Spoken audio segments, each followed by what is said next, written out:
What chemical causes anxiety?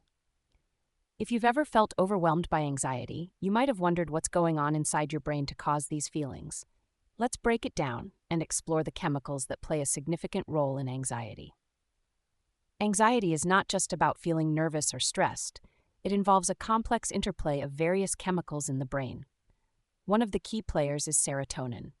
This neurotransmitter is linked to mood, sleep, appetite, and other regulatory functions. When serotonin levels are low, it can contribute to anxiety and depression.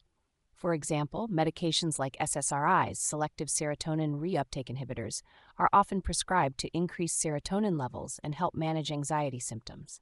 Another important neurotransmitter is GABA, or gamma-aminobutyric acid. GABA acts as an inhibitory neurotransmitter, which means it helps calm down the brain's activity. Low levels of GABA have been associated with anxiety disorders, such as social anxiety and post-traumatic stress disorder. Medications like benzodiazepines work by increasing GABA activity to reduce anxiety symptoms.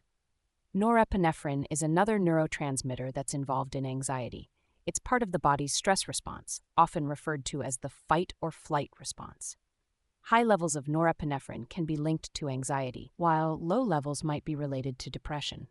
This neurotransmitter also influences energy, attention, and motivation. Dopamine, although less commonly discussed in the context of anxiety, also plays a role.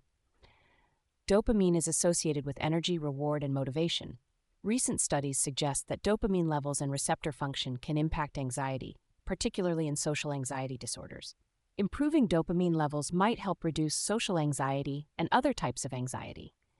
In addition to these neurotransmitters, hormones like thyroid hormone can also affect anxiety. For instance, hyperthyroidism, which is an overproduction of thyroid hormone, can lead to severe anxiety and panic attacks. Treating hyperthyroidism often results in a significant reduction in anxiety symptoms. It's also important to note that anxiety is not solely caused by chemical imbalances. Genetic and environmental factors such as upbringing, life stressors, and traumatic experiences also contribute to the development of anxiety disorders. For example, having a family history of anxiety can increase your risk, and life events like the loss of a loved one or experiencing abuse can trigger anxiety symptoms. In summary, anxiety is influenced by a combination of neurotransmitters like serotonin, GABA, norepinephrine, and dopamine, as well as hormonal factors and environmental influences. Understanding these chemical causes can help in developing effective treatment strategies to manage and overcome anxiety.